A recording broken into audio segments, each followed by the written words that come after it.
All right. Well, good afternoon, everyone. Welcome to our October ELAC virtual convening. We have a great agenda lined up, which I'll go over in a second, but I guess would say that I'm appreciative of the warm weather again. I felt like we were already in fall and getting ready to be cold, and we had a little surprise. So I am appreciating it. Wearing lighter clothing and being happy for, if not sunshine, exactly, at least warm weather. So thanks for joining us today. And if you go to the next slide, I'll go through the agenda about what we're going to do today. Um, and just for the record, Kumar, who's our program officer from the Kellogg Foundation, won't be with us today, but he sends his welcomes. And so we're actually going to do a lot to talk about what's on the mind of Michiganders. We're having Brad Williams from the Detroit Regional Chamber to come talk about that. And then we're having Monique Stanton from the Michigan League for Public Policy to talk about the intersection of democracy and policy. And then Vanya Reese is going to, from you and I, one of our ELEC partners, is going to talk about some collaboration we're doing on a pilot project. So we're going to get kind of a lot of quick updates, particularly as we move into what we might be doing on advocacy in the coming year. And so really excited that you're here to join us today and can't wait to get started. So next slide. Okay, so it's my pleasure to introduce you to Brad Williams. Brad Williams oversees lobbying on key issues like Detroit's bankruptcy, public school reforms, economic initiatives, and leads the Chamber's candidate endorsements. And Williams also served as senior advisor in Governor Whitmer's 2018 transition. So we look forward to hearing from you, Brad, and learning more about what's on the mind of Michiganders. I'll hand it over to you. Well, thank you. Thank you for having me. And I guess I was going to try and play this straight and not say what my political leanings were, but I guess my biography kind of betrays what my political leanings are. So I will try and play this as straight as possible. And just let me start by saying I'm going to have plenty of, depending on who you're voting for, I'm going to have plenty of things that make you feel good today. I'm going to have plenty of things that make you feel nervous. If you're like me, you're sick of the random text messages, you're sick of opening your mailbox and having it filled with election reminders. You're just ready for this all to be over. And trust me, it will be soon. Many of you have probably already voted, and we'll be hopefully done with this on Tuesday. But let's talk a little more about how this is going to go. And I want to talk, kind of set this up by talking about two things before we really dig into the data and give you an indication of what we're looking at here. First of all, I want to make sure that you know two things. One is that our polling is, you're going to look at two different sets of data here. We work really closely at the Detroit Regional Chamber with Richard Schuba and the Glenn Gariff Group. The Glenn Gariff Group does all the polling for Channel 4 and the Detroit News. So if you open up the Detroit News and you see their polling, that is the pollster that we use as well. I've known Richard for a long time. I was one of the leaders of the 2016 ballot initiative to try and pass a public transit plan in Metro Detroit.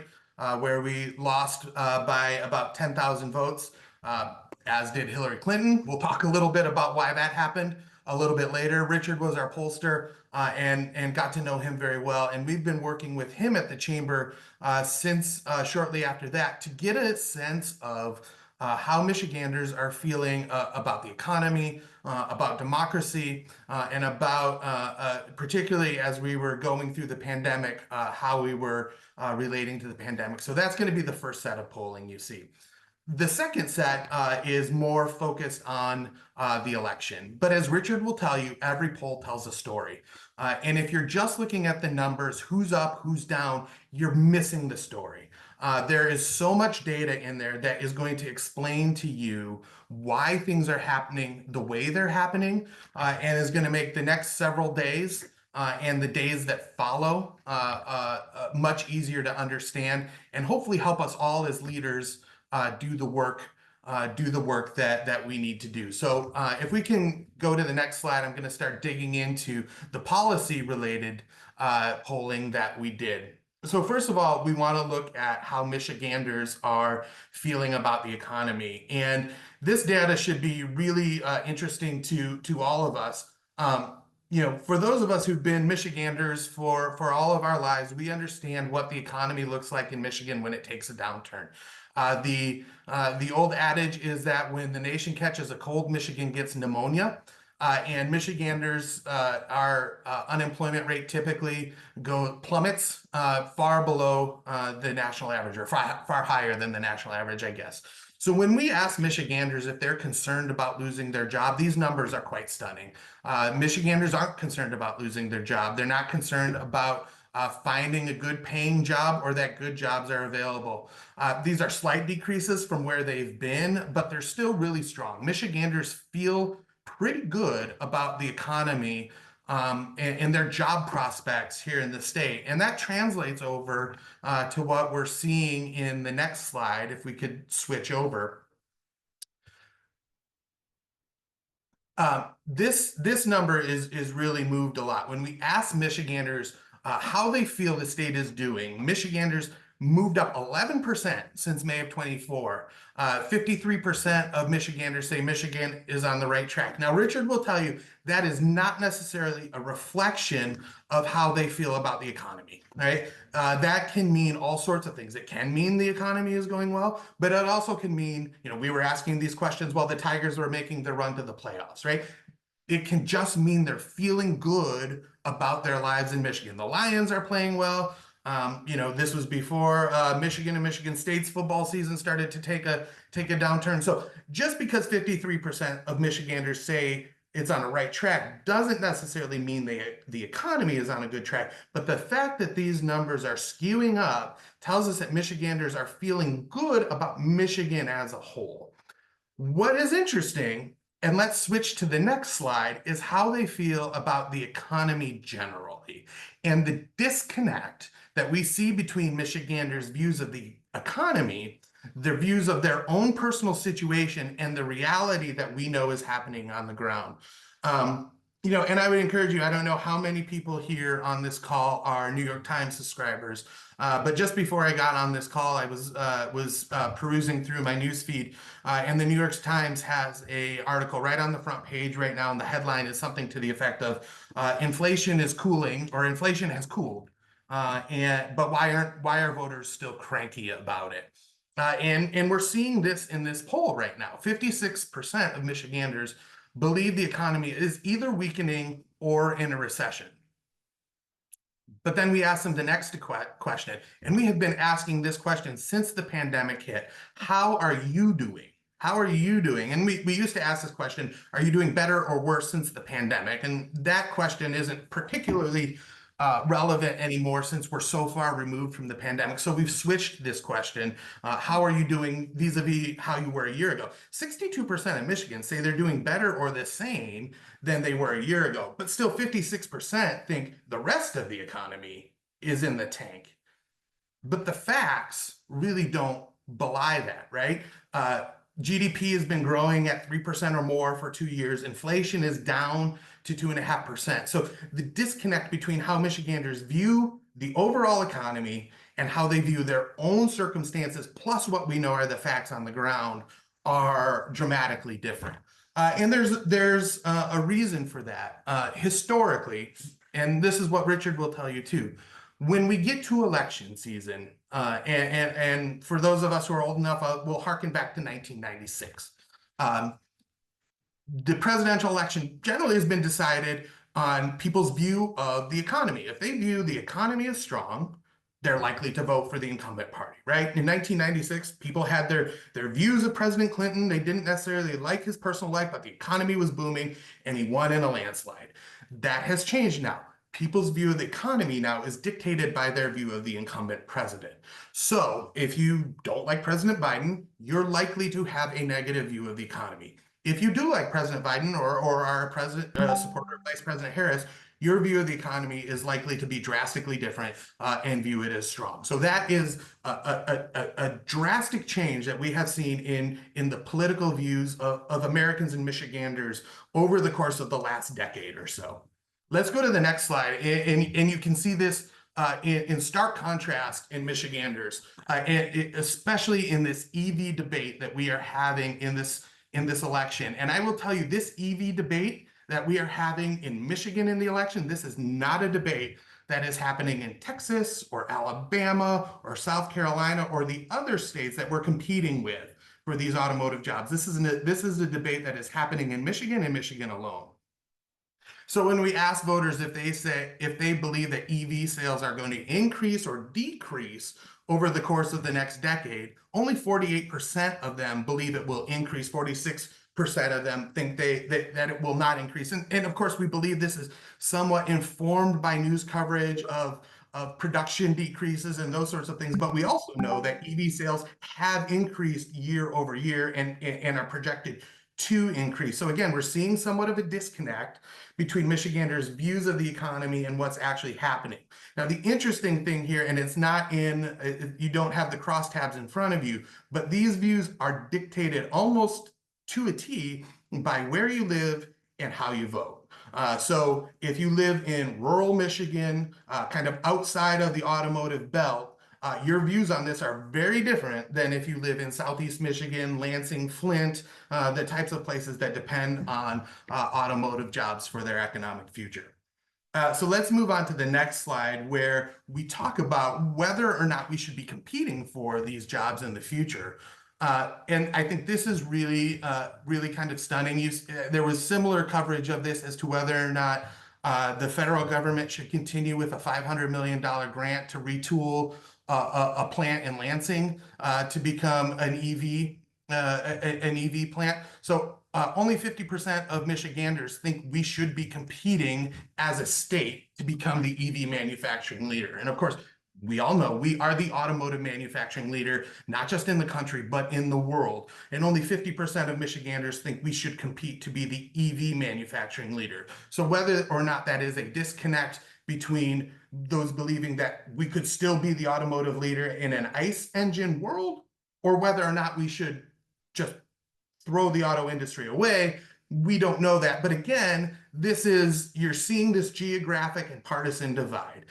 Democrats think we should compete. Democrats, urban voters think we should compete. Republican rural voters are the ones who are less likely to think we shouldn't be competing for these jobs. We can move on to the next slide. So we wanted to get really specific about these proposals.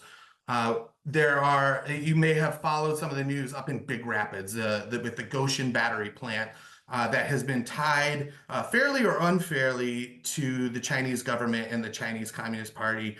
Some of the elected officials up there have been very successful in painting that as a China versus the US issue. So we really wanted to get specific and see what it is about these incentive packages, the efforts to attract EVs that were particularly troublesome to voters. So we asked them about two specific scenarios. One, we're competing against Texas.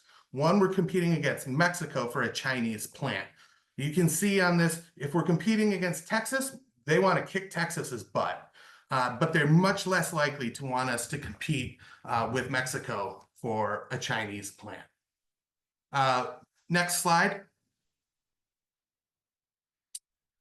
So what does this mean for the economy as a whole? Again, we're seeing the disconnect. This disconnect, again, it's partisan, it's geographic. Everyone in Michigan knows that we have an advanced technology economy that we have to prepare for. And most people, nearly half of those, say we're not prepared for it. And we won't be prepared in the next 10 years. But when we asked people if they wanted to take the steps to make sure that Michigan is prepared for the next generation economy, over and over again, we found that they weren't, whether it was economic development incentives or things as simple as going back to school to get the jobs that pay the most. So we asked this question, you can see it in the bottom right, that the jobs of the future, the highest paying jobs in Michigan require a 4-year college degree, and would you be willing to go back to school to get this degree or get this job? And we only asked this of non-college educated voters, and 54% said they weren't willing to go back to school. Now, there are certainly reasons besides just stubbornness for that, right? We all have lives, and going back to school, I wouldn't want to go back to school at my age. So there's more reasons for that than just stubbornness. But we see this perpetually whenever we put questions before Michiganders about how we want to prepare for the next economy. Everyone knows we're not, but there is this I don't want to say stubbornness, this trepidation about the next steps that we have to take to prepare. So, we can go to the next step, and I just want to share with you at the chamber, we take these issues very seriously. This is part of our mission to help move our region and our state forward. We want to make sure that we are prepared for the next economy. And so we've got a couple different things that I want to highlight for the folks on this call before I really start digging deep into the election. One thing is, most of you are probably familiar, Governor Whitmer has established a goal for the state of getting 60% of Michiganders with some sort of degree, whether it's a bachelor's degree, an associate's degree, a high-value credential by 2030. We're 100% supportive of that. So much so that we were the first ones to come up with that goal before Governor Whitmer was elected governor back in 2017. We established that goal for the Metro Detroit region to get 60% of our region with a degree by 2030. And we have an additional goal on top of that of closing our racial equity gap by half. Because we know we're not going to get to 60% by 2030 unless we substantially increase and close the racial equity gap, so substantially increase the number of African Americans and other racial people who are in the racial equity gap with degrees. The other thing is, from a policy perspective, we've been working hand in hand with the governor's office and other members of the legislature and stakeholders to really build on this ethos that the governor has established in the last budget of a K-12 +2 education system, where every student knows that there are no barriers for them to meet the cultural expectation that education doesn't end at high school, that at least 2 years of education beyond high school is the bare minimum, and there are no barriers to getting that. And then last, we, through our advocacy and our statewide automotive cluster association that lives at the Chamber, Mich Auto, we are fierce advocates for our automotive industry, both the traditional automotive industry and the EV industry, to make sure that Michigan continues to be the home of the advanced automotive industry, both for manufacturing and research and development. So with that, we can move into the next slide and start to talk about the election, because I know that is top of mind for all of us. But like I said, the polls here start to tell a story. And we're going to talk about the story of this election, not just who's up and who's down.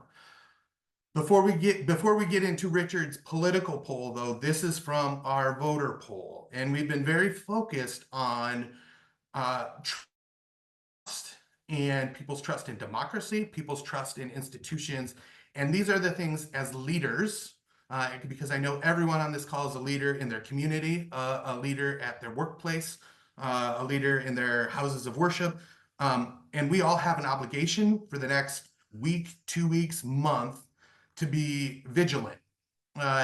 First of all, 50% of Michiganders are concerned that there's going to be unrest after the election.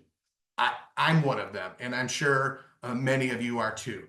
5% of Michiganders, and if you extrapolate that out, that means 17 million people nationwide believe that violence is justified if their candidate doesn't win next Tuesday. And 70% of us are dissatisfied with the state of our democracy.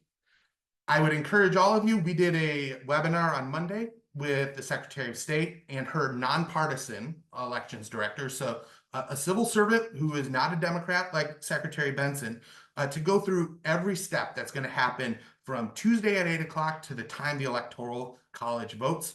The driest, nerdiest, most boring presentation you're going to sit through. But I think on Wednesday morning, if we all wake up and chaos has ensued, it's going to be important for all of us to be able to recite facts to our networks so that we can be part of calming an unnecessarily turbulent situation should the worst arise.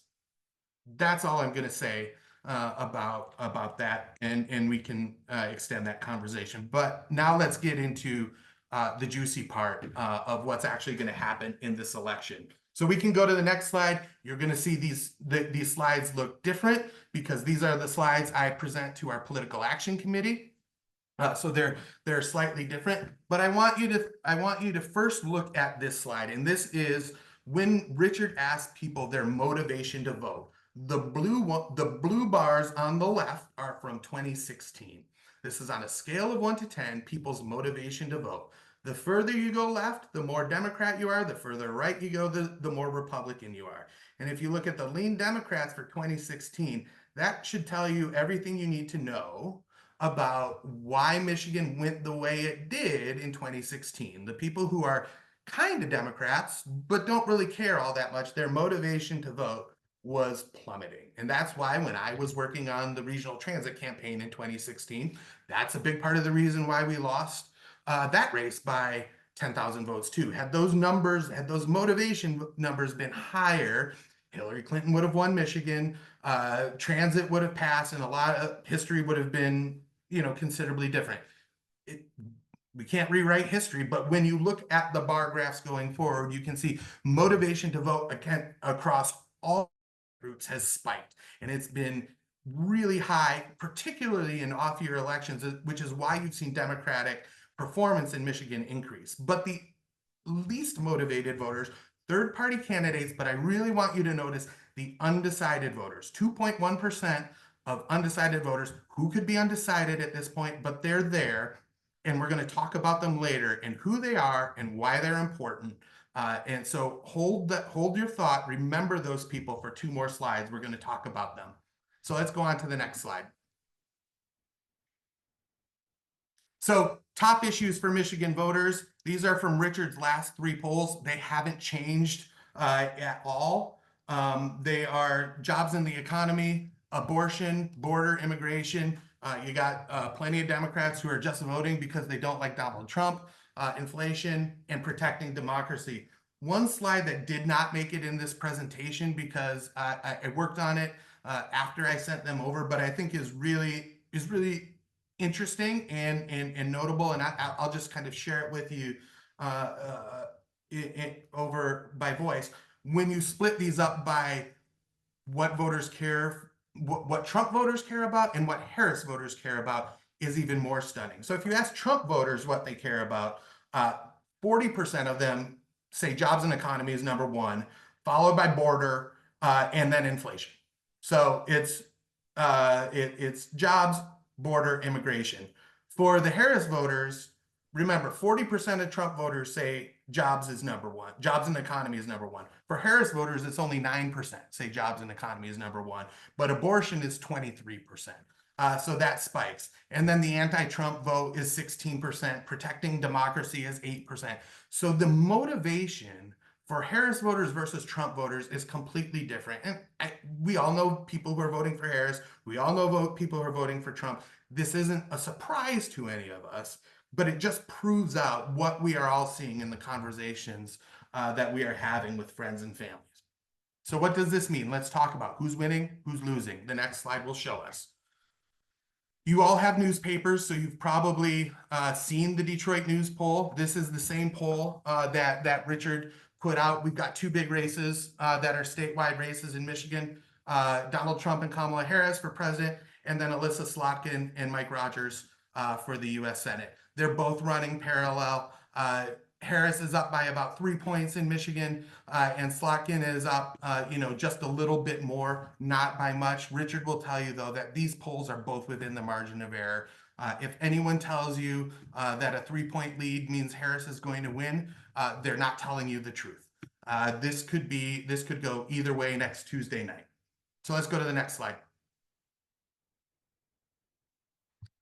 The gender gap that that people are talking about is real. And this will show you that female voters are overwhelmingly voting for Harris. Male voters are voting for Trump. But the most important thing I wanted to show you on this slide is the undecided voters. Remember, I talked about that a few minutes ago. No one is undecided in this election except for Black male voters.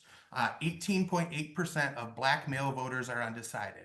So if you followed the news, you've probably heard that Donald Trump is making inroads amongst Black male voters. That's not true. His Black male support is 6.3%. That's actually lower than what it was in 2020 when he last ran. But there's 18.8% of Black male voters who are undecided. Those are, if they vote, those are probably likely to be Harris voters. But as we looked before, those are the least motivated voters. So you're hearing seeing lots of ads that are targeted from Trump at Black voters. The strategy there isn't necessarily to persuade them, it's to keep them from voting. It's to just persuade them that it's not worth their time to vote. If you listen particularly to radio ads, you'll notice a lot of voices for Harris that sound traditionally like Black males. You'll see President Obama and other Black male surrogates these last couple days really coming out, particularly in places like Michigan, trying to make sure that those 18.8% of Black male voters who are undecided, unmotivated, come out and vote for the vice president. Next slide. These things are real quick. We don't have to, we can spend just a little bit of time on these. These are just things that are interesting for people like me. Voter contacts.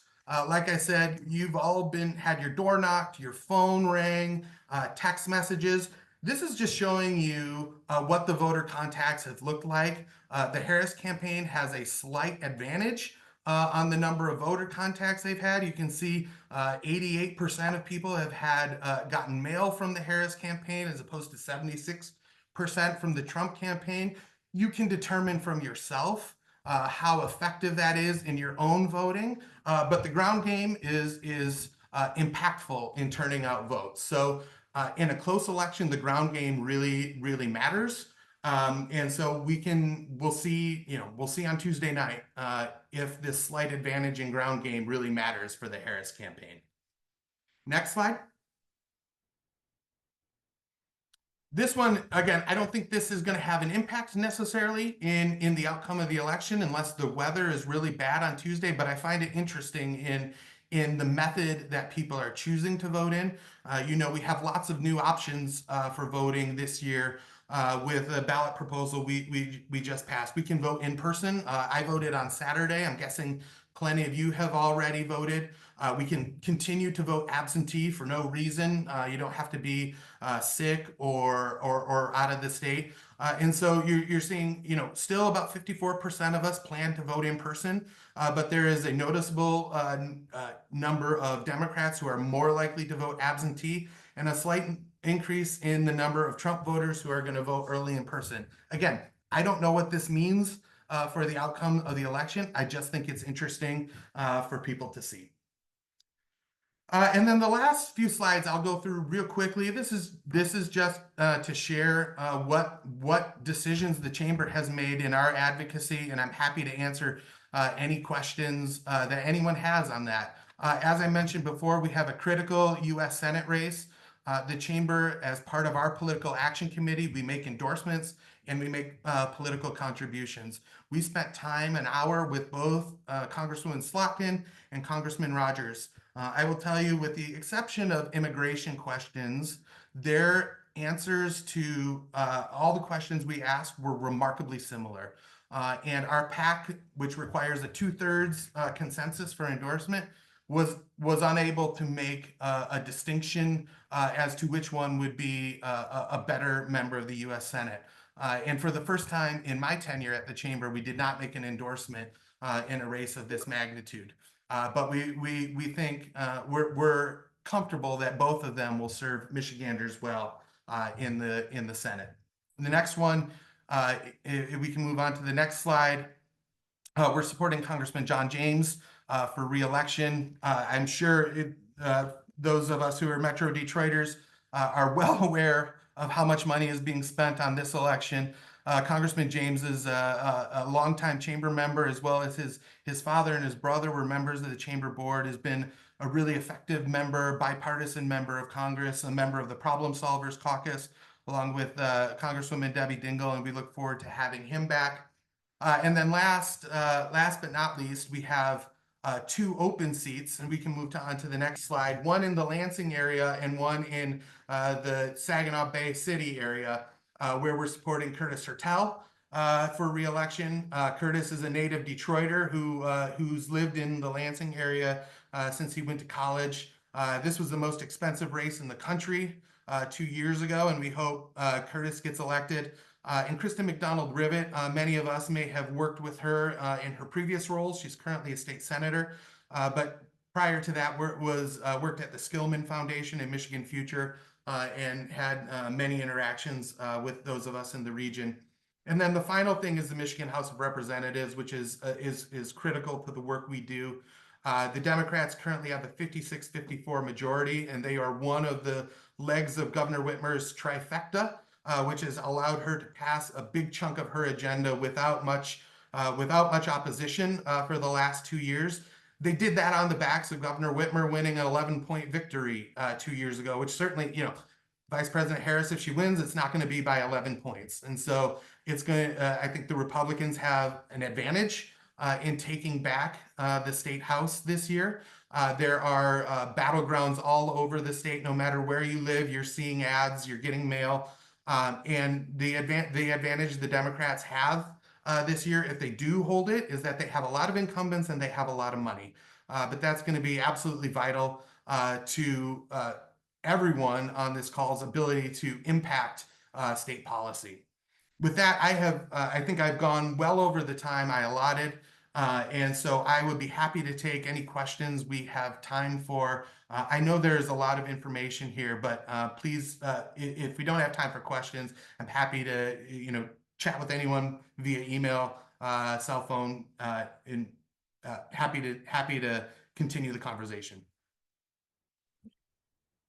So we do have a question and answer. So go ahead. Yeah, go ahead. Sorry, Trina. Just one. I was going to say same thing. Maybe 5 minutes of questions. Put it in the chat or unmute yourself if you have a question for Brad.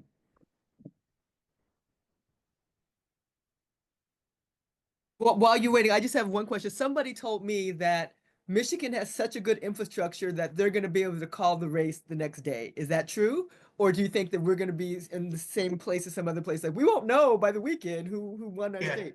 So yeah, in the webinar I referenced that we had with the Secretary of State earlier this week, that was their prediction. There's a couple things that are working to our advantage this year that we haven't had in the past. One is the number of ballots that are being cast via the early voting procedure. So if you cast your ballot early, you know this, but for those of you who haven't, works exactly like if you cast your ballot on Tuesday at election day. You go into your township or city hall or wherever they are doing early voting, they give you your ballot and you put it in the tabulator, and so it will be counted just like a regular ballot. What slowed us down 4 years ago was absentee ballots. And so when you send your absentee ballot in, of course, it just takes time to open the envelopes, right? Just opening the envelopes adds a layer of time. And as many people as voted absentee last time, that takes some time. But every time you get an absentee ballot, you remember you've got to sign it. So there has to be a signature verification process. There are just some administrative processes with an absentee ballot that don't have to happen with a normal ballot, because those happen at the front end, right? They check your ID, they check your signature, all those sorts of things. What has changed this year is that we have allowed for pre-processing of absentee ballots. So all of that, the signature verification, the envelope opening, that can all happen before the polls close. And so we will be able to hopefully count our absentee ballots much quicker than we have in years past. So Tuesday night, we probably won't have all the votes counted. Wednesday, I think that is a good estimate. That's what the Secretary of State told us. And I think there is a good chance that Tuesday night, barring an exceptionally razor thin election, Tuesday night, the media should be able to give us a call on the race. You know, again, I don't want to, we could be in a state where we're, just like 2016, where it's a 10,000 vote swing either way, and then I wouldn't expect that the media will call it because we won't have all the votes counted.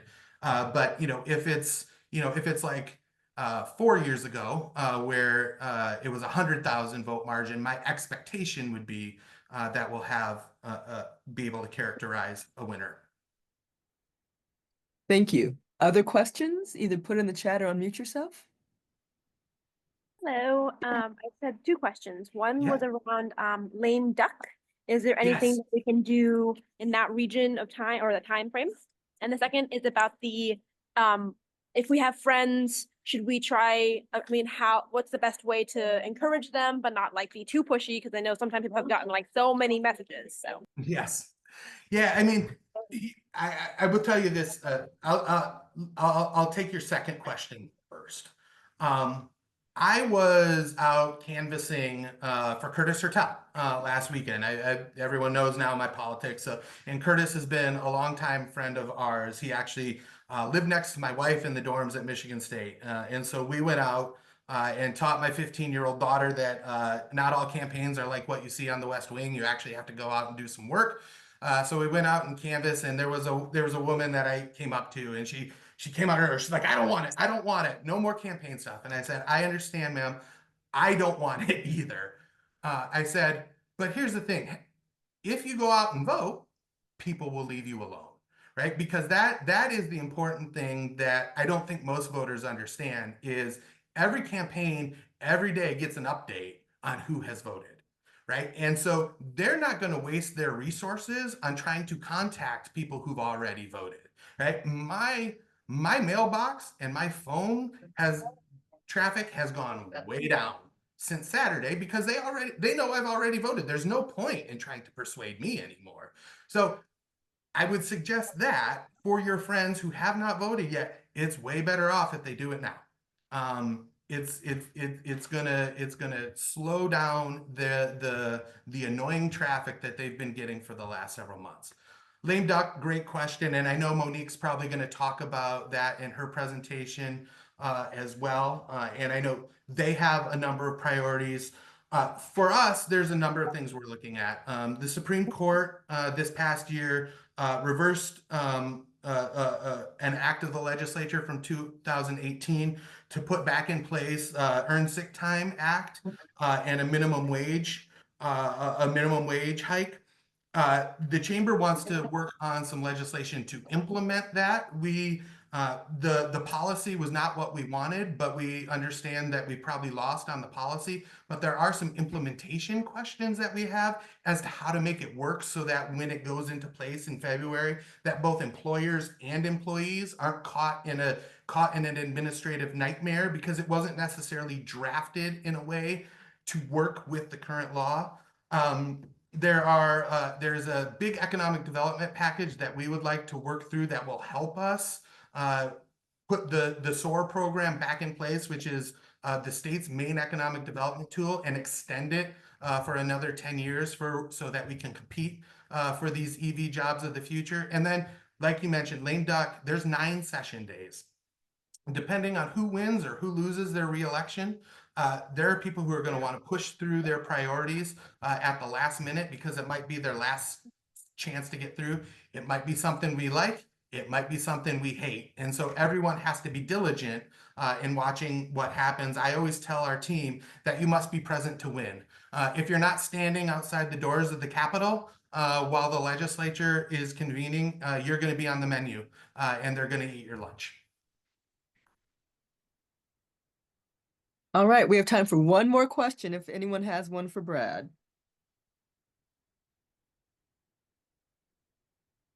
I don't know if you see the chat, but Sonia just said the power of perception over reality and the implication of that for activists. Just what do you think about, I mean, you said that it's obviously politically motivated, but the fact that reality could be so clear and the numbers can be seemingly so convincing, but people either don't see them or don't believe them. What do you have to say about that? Yeah, and I would encourage all of you, when you have time, to go back and look at some of our other some of the other polling we've done with Richard, and it's enlightening to some of these questions. When we ask people about the news sources that they trust, and this isn't news to anyone here, the polarization of the not just the news sources we trust, but who we trust, I think has really been to our detriment, right? And part of the way I view this is, we all know that there is a distrust of kind of the mainstream elite East Coast media, right? Whether it's the New York Times on the left or the Wall Street Journal on the right. What has changed is that none of us get the Macomb Daily anymore or the Oakland Press. And what used to happen when I was growing up is that the New York Times would break the story, right? And, people would decide whether they believed it or not, but then the AP would pick it up. And the AP would report it in the Macomb Daily and the Oakland Press. And because it was in the Macomb Daily, voters, whether they were on the left or the right, believed it. That's what I think we're really missing right now, is that filter who takes the great reporting that's happening, whether it's at the New York Times or the Wall Street Journal, and brings it down to a source that's trusted by every American and every Michigander. I don't know what the answer to that or what the solution is, but I think if the Macomb Daily, the Oakland Press, the Petoskey News Review that I delivered as a kid, if those were still primary media sources for more Americans, I think we'd be in a much better place. Well, on that note, thank you so much, Brad. We appreciate the time you took to put this together, the information that you've been able to share. I know that this is going to be a busy week for you, so we appreciate you taking time to spend with us. Yeah, I've got no fingernails left, but I'll keep biting them. And so if you need to leave, we understand, but if you want to stay for the rest of the presentations, you're more than welcome to, but I just want to thank you again for your time. Great, thank you. Appreciate everyone's time. Okay, next on our agenda, we have Monique Stanton. I guess I could say that I've met her through Leadership Detroit and know that she's a wonderful person. But right now, she serves as the president and CEO of Michigan League for Public Policy. And Monique has dedicated her career to promoting social justice, advancing equity in Michigan. She's also committed to addressing economic inequality, advancing racial equity, and promoting the health and well-being of Michiganders through public policy change. So previously, before she came to Michigan League for Public Policy, she served as president and CEO of CARE of Southeastern Michigan, which is one of Michigan's largest peer recovery coaching programs. So with that, I will turn it over to you, Monique. We look forward to hear what you have to say about the intersection of democracy and policy from your organization's agenda. Great. And can everybody see my full screen and not my shared screen? Or can everybody see okay? Yes, I see it in okay. presentation mode. Right, Yep. Monique, Okay, yep. and you don't see my notes, right? Okay, No. thank you. No, no. Well, thanks, Trina, Sonia, and Fatima for inviting me. It's really great to be among friends. Sorry I had to join a little bit late. I was on a scenario planning call around the election just before this. So lots of thoughts and lots of talk around election. So my title of my presentation really is around the intersection of democracy and policy. So the Michigan League has served the state of Michigan for over 112 years. We have been deeply focused on a policy agenda focused on economic and racial justice and addressing the historic inequities in our state.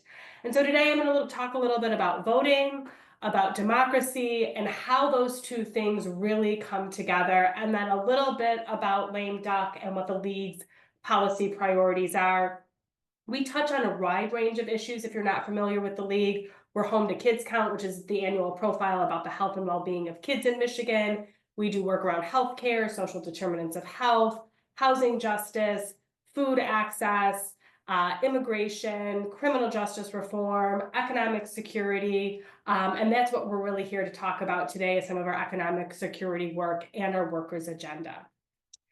So the first thing I want to talk a little bit about is the big myth around what nonprofits can do around lobbying and advocacy. There are lots of organizations that do some really in-depth, deep trainings. I only have a couple of slides here but this is to give you an idea about what nonprofits really can do and can't do.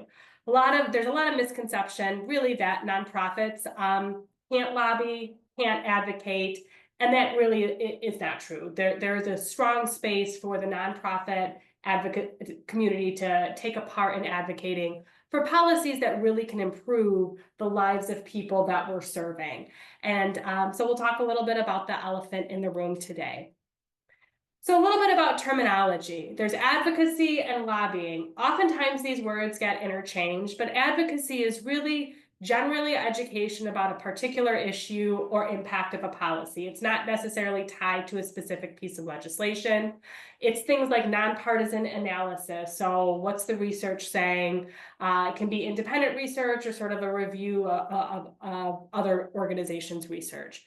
It can also include general communication about policy issues, and it's both to lawmakers, administration officials, or the general public. Lobbying is more specific, and there are very specific definitions, some of which are a little bit confusing, but generally lobbying is whenever you're discussing specific legislation and or action you want a lawmaker or a member of an executive office to take, and you're asking them to do it directly, either as an individual or to the public. All lobbying is advocacy, but not all advocacy is lobbying, I think is a really important point to make. And when we talk about democracy, I think it's really important to recognize that organizations that are committed to equity shouldn't be nervous about working in these really important issues. So what defines lobbying at the state level and who is lobbyable? Lobbying means communicating directly with an official in the executive branch of state government. So somebody like the governor's team, the state budget office executive, or an official in the legislative branch of government for the purpose of influencing legislation or administrative action. So it could be things like budget priorities. It could be a specific piece of legislation, or it could potentially, depending on what it is, be an administrative rule change. And what about the IRS? So lobbying is attempting to influence legislation. Organizations may, however, involve themselves in issues of public policy without the activity being considered lobbying. So the important piece here is that there are differences in the IRS regulations for nonprofit organizations compared to what the state says. And so there's different standard requirements for reporting. If this is something that you're looking at really engaging in at a more robust level, we really recommend that you either speak to an attorney or reach out to Boulder Advocacy. The Michigan Nonprofit Association is also getting in the coming months to release a new advocacy primer that I think will provide some better clarity on some of these particular issues. So some things that are big no-nos. If you are a nonprofit and you're classified as a 501c3, you cannot endorse, contribute, or coordinate or align in any way with candidates or political parties. And so the League is a nonprofit organization. We never endorse candidates. We are not aligned with one party over the other. We work across both sides of the aisles and have had a long, solid history of getting wins and advancing our public policy agenda, working with both parties in office. Nonprofits, and this is where it can get specifically confusing, depending on how you're funding, typically state funding sources. So if you're a nonprofit that receives state or federal funding, you cannot use that state or federal funding for the purposes of lobbying. You would have to use other dollars in order to lobby.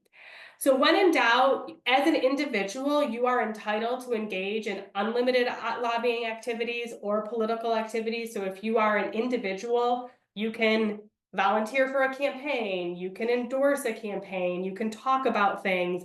I will say that you should caution yourself. So for instance, myself as the Michigan League, head of the Michigan League for Public Policy, I do not ever put out on Twitter who I would be voting for, because that could look like I'm endorsing somebody. So I'm very careful about sort of what public messages I use. But these rules do not typically sort of impact what you do in your personal life. So you really want to make sure when you're digging into this work, if you need to be an official registered lobbyist, If you do register, you become an active participant and you're making and sort of shaping policy decisions. That's something you would look at the Michigan Secretary of State's office. And again, some really good resources out there include the Boulder Advocacy Guide, the updated Michigan Nonprofit Guide when that comes out. And these are sort of tools and resources that you can take advantage of to get more information about this issue. We periodically offer through our community engagement team trainings and conversations around this, but this is just to sort of give you a high-level overview of what you can do as a nonprofit. So shifting away from that important part of sort of advocacy as being part of our rights and ability to engage in the democratic process, what are some key issues that the Michigan League is working on focused on workers? And so to sort of set the stage, I want to talk a little bit about minimum wage and earned sick time, as well as sort of where we're at in terms of poverty levels in Michigan. So roughly 13.5% of Michigan families fall below the federal poverty level. 28% or more are working and earn above the federal poverty level, but find themselves struggling to meet a survival threshold, often sort of phrased as an Alice threshold income budget. Currently, our minimum wage is $10.30. Our tipped minimum wage is $3.93. A full-time minimum wage worker spends well over 50% of their income for rent on a single bedroom apartment. And when we're talking about sort of a housing crisis in Michigan, I think it's really important to think about minimum wage, low-income workers, and the percentage that they're paying to cover their housing costs.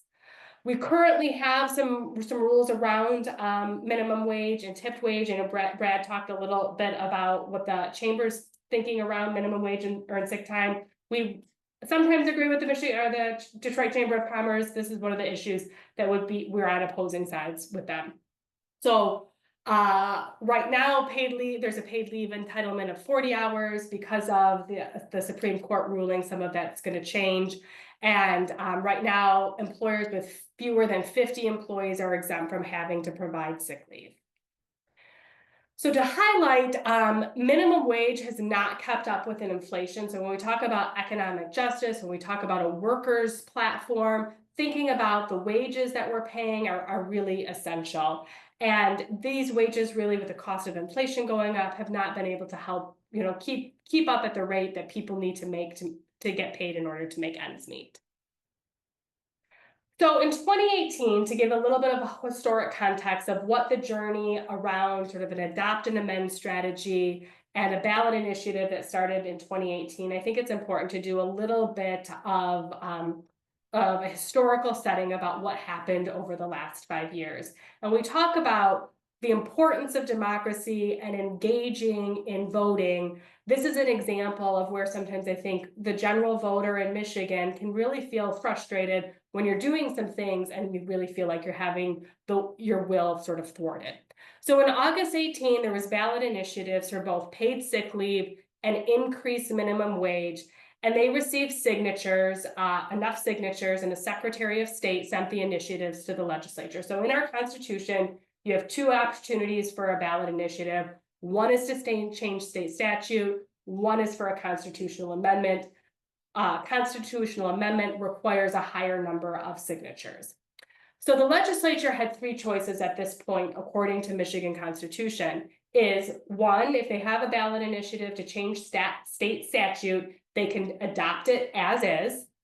They can send it to the ballot as is, or they can send it to the ballot with changes. And you have two things that the community of Michigan would be voting on, option A or option B. And you would see which one would get the most votes and win and change the state statute. So in September of 2018, the legislature chose to adopt both voter initiatives. They opted not to send it to the ballot, either as is or with a second option. In December of 2018, the Attorney General at the time, Bill Schuette, issued an opinion that the state constitution did not prohibit the legislature from amending initiatives adopted in that session, which this is something that had never been done before. And so the next day, the Michigan legislature passed amendments to both initiatives, severely watering them down. And this is where many people really felt like their efforts to collect ballot signatures to ideally get something in the ballot was thwarted. So in 2021, Mothering Justice filed a lawsuit with the Michigan Court of Claims in order to invalidate the legislature's amendment and stating that the adopt and amend strategy was not an option for the legislature. It worked its way through the court process. I'm not going to go through each sort of decision, but coming up to July of 2024, the Michigan Supreme Court reversed the decision of the appellate court, ruling that the Constitution gives the legislature 3 and only 3 options when a voter initiative is served. And so therefore they can't use this adopt and amend strategy. So what does this mean for earned sick time and pay and minimum wage in Michigan? So the legislature, number one, cannot adopt an initiative and then later amend it in the same legislative session. They can, in theory, amend it at a future legislative session, but not the current legislative session that the ballot initiative was presented. PA 368 and 369, these were the amended acts, were unconstitutional, and therefore 2018 PA 337 and 338 were still in effect. These were the original public acts. Because PA 337 and 338 would have gone into an effect 205 days after the enactment, they will now go into effect 205 days after the Supreme Court ruling, which would mean February 21st, 2025, so next February. So what's included in this change? So the court has requested a revised schedule of minimum wage, so it includes a boost to minimum wage. So it makes a shift for the tipped minimum wage, does not prohibit individuals from tipping, but it does boost the tip minimum wage, and it increases the lower minimum wage. And so the other piece that's included, since this is two state statutes, is that all businesses in Michigan must provide paid sick leave to all of its employees. It's 1 hour per 30 hours worked. Businesses under 10 employees, it's 40 hours per year, and unless employer acts a higher limit. And businesses with 10 or more employees, it's 72 hours per year unless an employer enacts a higher limit. So these are high level. I'm not getting into all the wonkiness about specifics, but it's really having a boost to many people's earned sick time in Michigan. It's allowing leave to be used for illness and mental health care and treatment. Coming out of sort of a behavioral health background, it's really important to see that both physical health and behavioral health are recognized. It also includes being the victim of a crime, care or treatment, and includes to take care of a family member for any of the above things. And it includes public health emergency closures. Notice, it's for sort of foreseeable notice, and non-foreseeable is meaning sort of as soon as practical. So if you know the night before you have the stomach flu and you're not going to be able to come into work, that's when you would provide notice, is sort of the example. So that's a little bit about earned sick time, how we got there. There's a lot of conversation, I think Brad alluded to it, about what could happen in lame duck. We're really advocating to maintain the will of Michiganders when it comes to earned sick time and boosting the minimum wage and maintaining sort of those ballot proposals as they were originally written. So that's one of our league's many worker-focused priorities. Another priority in Michigan is really around enacting paid family medical leave. And there's a lot of confusion about what's the difference between earned sick time and paid medical leave. For earned sick time, that's the type of thing, you get the stomach flu, your kid's got pink eye, you have to go to the doctors because you're sick for a day or two, you have the flu. It's for sort of short-term reasons. Paid medical leave is for the big things in life. It's for the exciting, wonderful things like bringing home a new child. It's also for the really hard things when maybe you have a parent that you're taking care of and is experiencing their end of their life, and you have them at home and they are participating in home hospice in their final days. Or it's when maybe you or your spouse or your child have something like cancer and you need to take an extended leave. So right now, 77% of Michiganders do not have access to paid family or medical leave. Even unpaid leave is inaccessible for 63% of Michiganders. A single parent earning minimum wage would spend 57% of their income on childcare for an infant and child-based care. So when we talk about the childcare crisis in Michigan, paid family medical leave for that first 3 to 4 months of a child's life really can help act as a boost to the childcare system. Even families that receive subsidized childcare, they face barriers, and this really can help provide an opportunity to make sure that infants are being cared for. And when parents can't find childcare, we know that they can't work. There's unaffordable childcare costs in many areas that are linked, and so paid family leave really can act as a way to help support some of that. So some other key issues. There are 29.6% of nursing homes are experiencing staff shortages in Michigan. Paid medical leave would help enable more people to stay home to help care for aging parents and care for their loved ones. 44% of individuals who take unpaid medical leave for illness or caregiving report an inability to pay for an unexpected expense of roughly $400. And 28% report making it being difficult to make ends meet. So people in this caregiving role are typically struggling.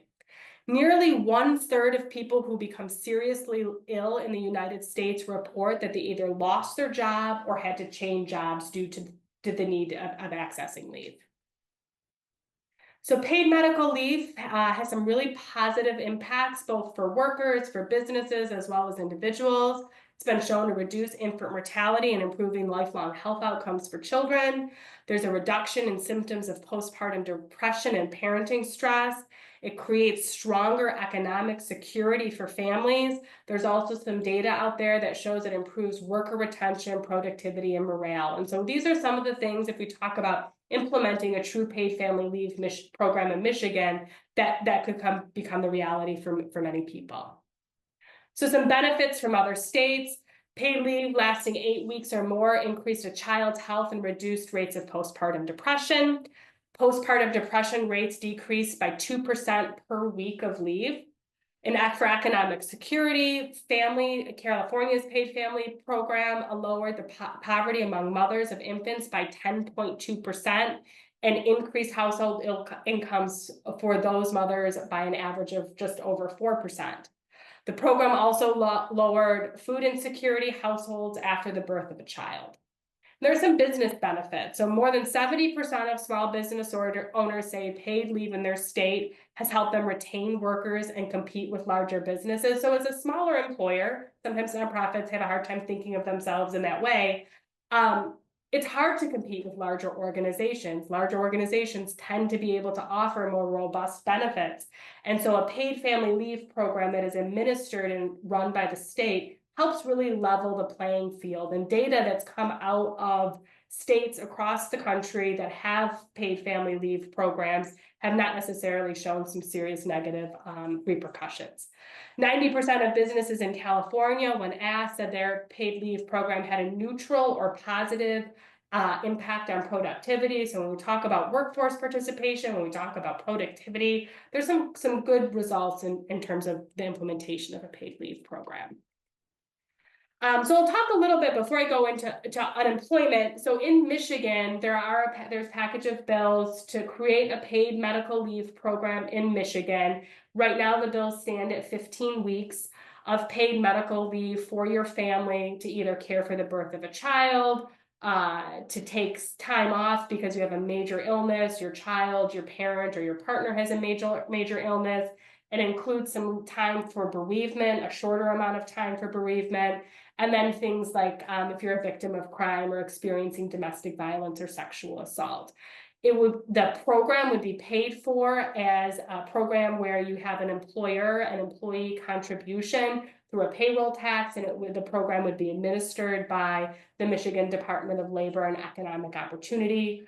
For businesses with less than 25 employees, there would be an exemption for employers to have to pay that program or pay that fee.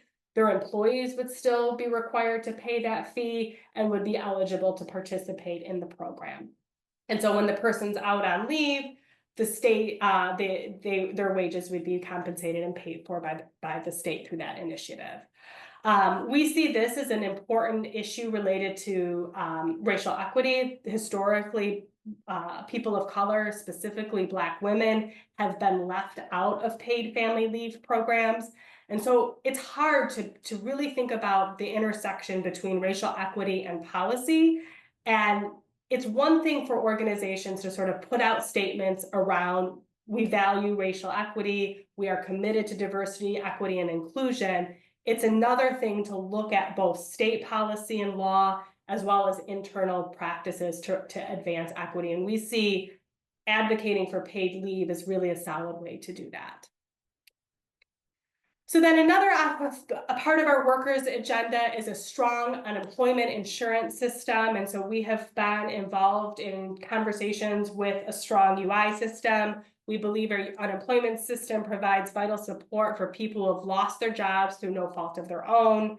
It offers temporary replacement of part of their wages, helps pay for basic needs like food and housing during job search, and is really an important part of making families economically secure during vulnerable times. And so we have a couple pieces of legislation that we're looking at. We want to see unemployment insurance benefit go from 20 weeks to 26 weeks. We want to bring Michigan specifically in line with the majority of other states, especially those in our region. And Michigan is currently only one of 12 states not offering up to 26 or more weeks of benefit. And so this would be a good opportunity to make Michigan a little bit more competitive in that particular area. In the Midwest, we offer the lowest maximum benefit of overall coverage and have very restrictive eligibility rules. Our current benefits are not clearly keeping up with inflation and aren't enough to cover housing costs and basic needs during unemployment. Applications for assistance are often long, complicated, and confusing, so it can be hard to access other parts of our social safety net in Michigan. And errors specifically can deny benefits to eligible individuals. Forced acceptance of low-paying jobs can lead to permanent and risky household budget cuts. So we really want people to make sure that they have the time and the economic resources so they're able to find a good-paying job during that period that they're unemployed. And families, without sort of this strong safety net may end up worse than before. Those are a couple of our big policy priorities related to workers. And so in case you aren't aware, in a few days, there's an election on November 5th. And so there's a lot of scenario planning around what's going to happen both at the federal level as well as what's going to happen in a lame duck period. And so we have a number of lame duck priorities. Some of that will be impacted in terms of the Michigan legislature. So right now, both the Michigan House and the Michigan Senate are majority Democrat. Governor Whitmer is obviously a Democrat, so there's a Democratic trifecta. The Michigan House is up for re-election right now. I'm not sure how much of this Brad already went over, but there's a 2-seat majority in the Michigan House. And many of those seats that change are very competitive seats, some won only by a few hundred votes in either direction. And so we're unsure, obviously, what's going to happen post November 5th. And so we expect it will be a very busy lame duck session. Some of it will be impacted on whether or not we are going into divided government in January, or if there will continue to be a Democratic trifecta. And we're working sort of internally to determine what our policy priorities, our policy agenda will be during that period. Though definitely some of the things that we talked about today regarding unemployment insurance, paid family leave, earned sick time, paid minimum wage are all on the agenda. So I am happy to take questions. I went through things rather quickly and it was a lot of different information, but really to close, I think it's important to recognize that policy is an essential part of the democratic process. And so voters and people in Michigan want to see change in their community and things that will benefit them. And workers' rights, because that's something that touches everybody, are an important part of our agenda, an important part of advocating for change and addressing economic justice and racial justice in Michigan. So I will stop there and stop my screen share, and then happy to take any questions. Thank you so much, Monique. That was a lot of good information in a short period of time, so we appreciate you. We may have time for maybe one or two questions if people have them. And while people are gearing up, I do have one question about unemployment insurance. So in addition to not having a high amount and not going up to 26 weeks, is it true that certain people aren't even eligible for unemployment insurance? And will this bill change that at all? So people who haven't worked a certain amount of time or don't work in certain industries?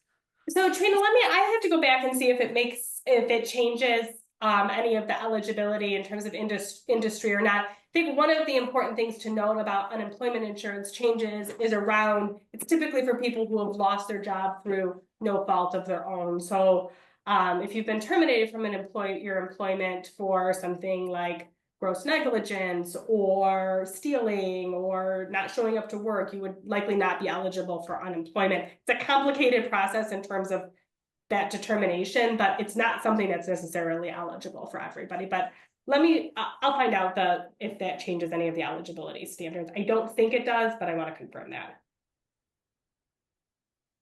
Any other questions for Monique?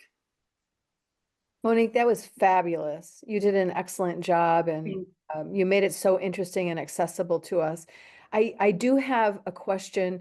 Can you give us a snapshot of the other areas where MLP devotes time and energy and advocacy in its policy advocacy work? You focus on worker-centered policies. Can you Sure. just a quick overview Yeah. of the other areas that MLPP weighs in on? So we really touch on probably most things that individuals here care about. So we have a team of analysts that work on a variety of issues. So for healthcare, we look at things like Medicaid redetermination. We're advocating for Medicaid continuous eligibility for children birth through 6. We do a lot around maternal infant health and addressing health disparities. We touch on behavioral health, mental health in schools. In our social determinants of health work, that includes things like housing justice, food access, disability rights. So things like source of income protection, representation for eviction expungement. We do work around schools and education from cradle up through career. So deep analysis if you're interested in school budget, deep analysis around school budget, school funding, priorities in that area, home visiting, early childhood, so making sure that kids have a healthy start in their lives. We do work around immigration, so we've been a longtime advocate for restoring driver's licenses for undocumented people in Michigan. We think that's a right that people should have in our state. We've been also involved in criminal justice reform. And in that economic security, I really touched on worker issues, but we have been a longtime advocate for things like TANF, which is temporary assistance for needy families, cash transfer programs, and how can we better utilize cash. So underlining all of our work and a through line through much of it is sort of our budget and tax work. So first, do we have an equitable tax system in Michigan? Surprise to many people, we don't have we would say our league's position is that we do not have an equitable tax system. I don't think that would be surprising to many of you that know our work. And do we have are we using our state budget, which is our biggest values document? It shows us what we believe. Are we spending state resources in ways to advance racial and economic justice in Michigan? And so that's a big part of what we do. For instance, we were a big advocate, one of the lead organizations in quintupling the earned income tax credit from 6% to 30%. We're really advocating for a child tax credit specific to Michigan. That's a wonderful tool to address childhood poverty. So if you have questions about our policy priorities, if you want an in-depth presentation, please go visit our website. We have all of this analysis. I'll put some links in the chat. We have our high-level budget priorities for 2026 already out there. We have a 2025 budget analysis. If you're interested in children's issues, I'd strongly encourage you to look at our kids count data. We also have census fact sheets and poverty information, so feel free to please take a look at all of that. Great. Thanks again, Monique. I think we have to stop this portion of the conversation, but we appreciate your time and all the great information. And I'm sure if we have any other questions about advocacy or any of the specifics you go, particularly as we move forward in the year, we'll be in touch. And so now I have the honor of introducing, well, not really introducing you, most of you know Vanya, but to present Vanya Ruiz. We've been working quite a bit this week on lots of things, so it'd be exciting to give her a chance to present on another bit of work that she does with EELAC. So Vanya Ruiz is the Youth Workforce Development Coordinator at Urban Neighborhood Initiative, UNI or UNI. She leads and oversees all youth employment programs, servicing over 400 young people through year-round employment and summer employment through Grow Detroit Young Talent. Vanya is also leading the implementation of a collective impact network that will develop a neighborhood collaborative or collective impact strategy with organizations that provide wraparound support and career pathway to support opportunity youth in the neighborhood better. She has a strong history of bringing together partners to provide high-quality opportunities and resources that will connect and encourage youth to achieve long-term economic success. So Vanya, we look forward to all you have to share with us. Thank you. Thank you for giving me some time. So I know we have just a few minutes, so I'll try to go through this quickly and provide a high-level overview. As Trina mentioned, I am the Youth Workforce Development Director at UNI. For those of you that don't know UNI, we are, a neighborhood place-based community development nonprofit organization in the Springwells neighborhood of Southwest Detroit. And since 1997, we've been working with young people and families through our education, community organizing, and leadership programs. And our work really focuses around education, land use, community leadership, and a vibrant economy.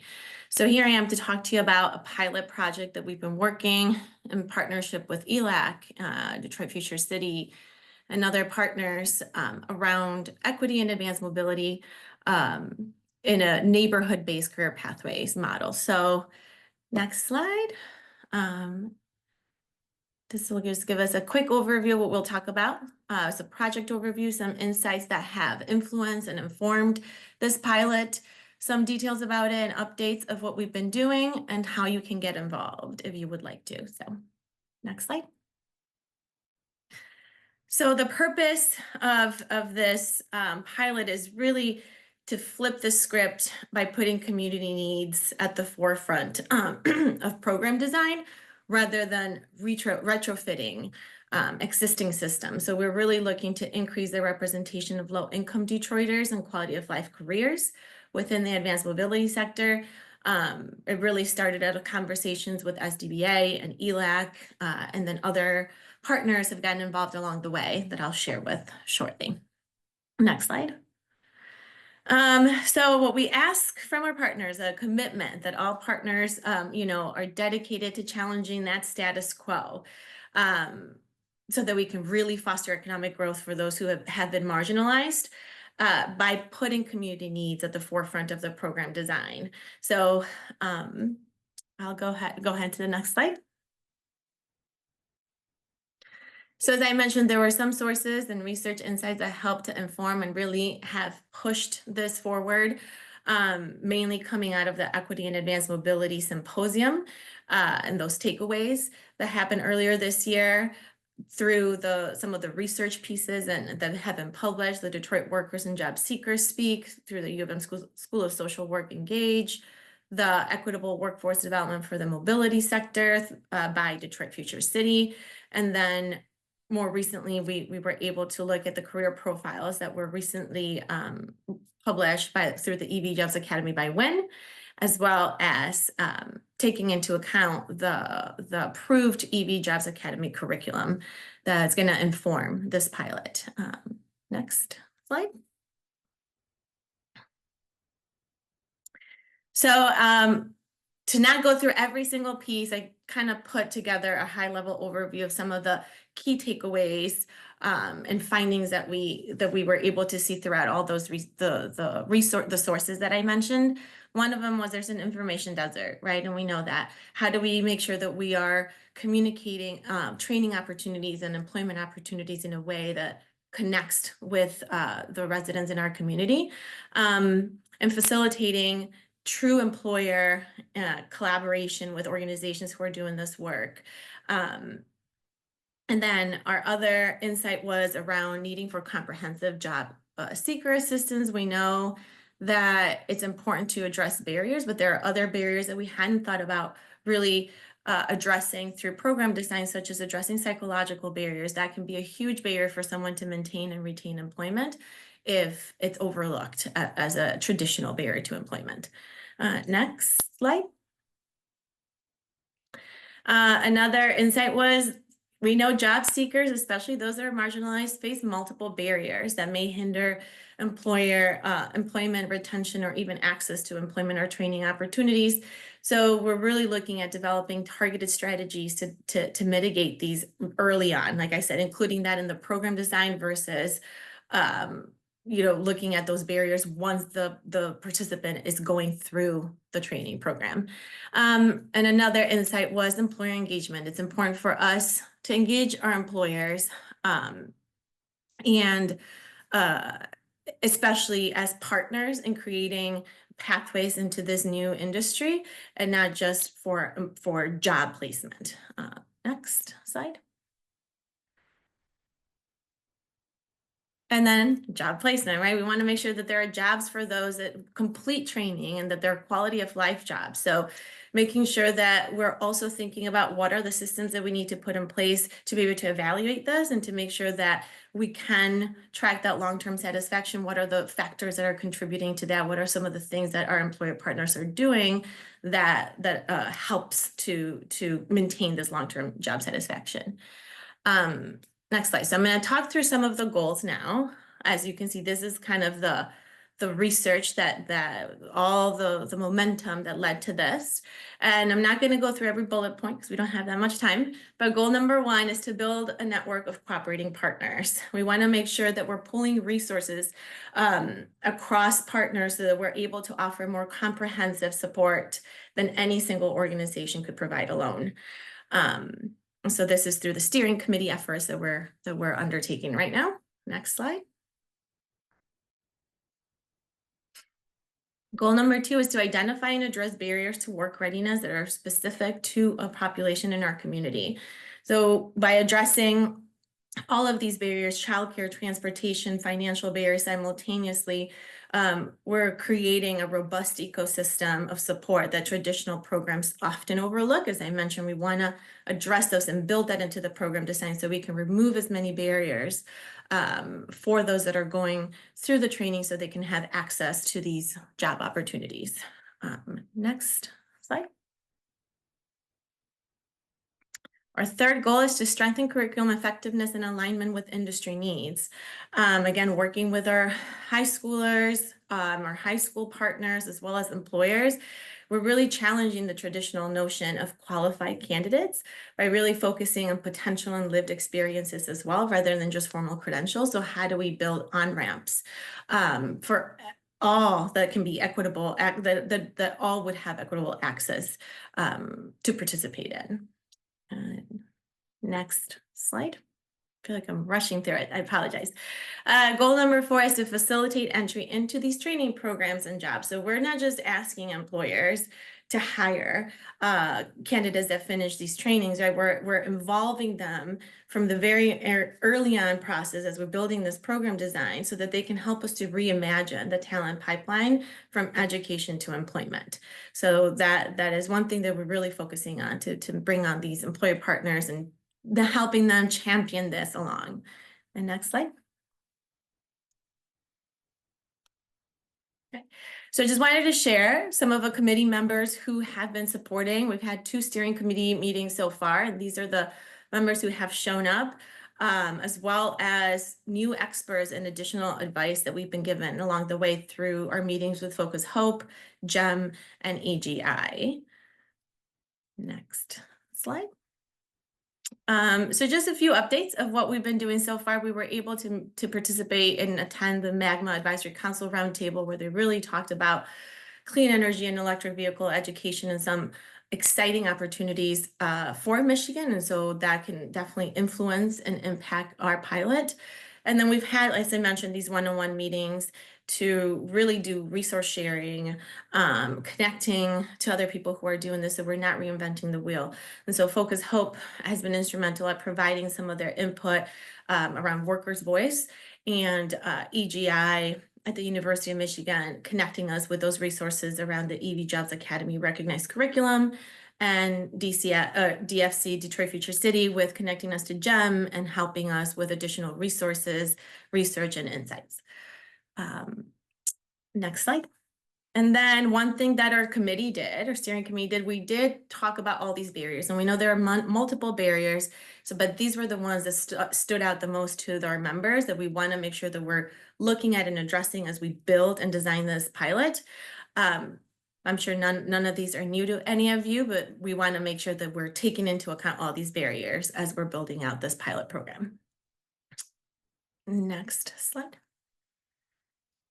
And then here are some subcommittees. So if you do want to join and this is of interest to you, either if you want to provide your expertise once a month in our steering committee and join one of these subcommittees, these are what we think are needed. But obviously, as the pilot evolves, there may be new subcommittees that are developed or that these transition into something else. But obviously, curriculum alignment committee, employer engagement, barrier identification, this is where we're really focusing on that ecosystem map so that we can identify all the assets in our neighborhood and to maximize resources. Youth engagement and career exploration, community outreach and awareness, understanding that we have to be aware that it has to be culturally competent and linguistically competent for our residents, and workforce development and training. The next slide. And so this is just going through some next steps. I don't know if they didn't show, but okay, our next steps are, as I mentioned, creating that ecosystem map, creating some of these career pathways, and by being informed through the research that's been offered through our industry experts, and then participating in the subcommittee so that we can move this pilot and hopefully launch it at the beginning or near the early 2025. I tried to run through that. Fatima, hopefully if there are any questions, feel free to reach out to me, or I'll definitely share the link and the information about our next steering committee meeting in November. So any of those of you who would like to join and listen in, learn more about it, and potentially support through joining the subcommittee or one-on-one informational meetings, I highly encourage that, and I hope to hear from more of you. Thanks, Vanya. Vanya, we did have Alfonso in the chat say that he didn't want to join. He stuck his email in the chat as well. So if you want to take note of that. And also Jonathan Clark of Walker Miller Energy. So awesome. So we're going to be wrapping up. Hopefully we'll be done in the next minute or two. As a reminder, we are only going on to 1:30 nowadays, not all the way to 2. But I did want to really quickly just give a shout out to James Willis, who's part of Gesher Human Services, who just joined our EELAC. James, if you want to just say a couple words. Absolutely. About your organization. Of course. So thanks everyone for the invitation today. I found the dialogue to be insightful. So just real quickly, because I know we're right at time here, my name is James Willis, Chief Operating Officer here at Gesher Human Services. Many people would probably recognize our previous name of Jewish Vocational Services, or JVS Human Services. We went through a merger with another organization in the Metro Detroit area a couple of years ago, and during that merger, went through a kind of a rebranding and name change. Just very quickly, Gesher has been providing vocational and employment as well as behavioral health services in the Metro Detroit area for the past 85 years. Specifically, we operated Michigan Works Career Center in the city of Detroit and the Durfee Innovation Society, a career center in Oakland County, and then we operate the WIOA services for Michigan Works in Macomb County. In addition, provide a fairly large continuum of behavioral health and vocational services for individuals with disabilities across the Metro Detroit region. And excited to be here and excited to contribute moving forward. Thank you. We're happy to have you on. And heads up for everybody's, we're going to be doing a part 2 to our symposium. It's going to be the next steps for the symposium insights, fueling a just mobility future. It's going to be December 3rd, 1 to 2 p.m. We already have confirmed Justine Johnson, our Chief Mobility Officer of the state of Michigan, and Melvin Henley, he's part of CEDAM, but he's also the head of the Michigan Mobility Fellows Program. So that's going to be coming up. We'll send all the information out in our ELAC listserv like we typically do. The last thing is, thanks for joining. Our next ELAC convening will be December 12th. It'll just be kind of just the wrap up for the year. Mostly just letting everybody know what's going to be happening for the next year. And I want to thank everybody for getting on today. Happy Halloween. Especially for those with little kids that are going to go out trick-or-treating. It's a very Halloween-y type of day.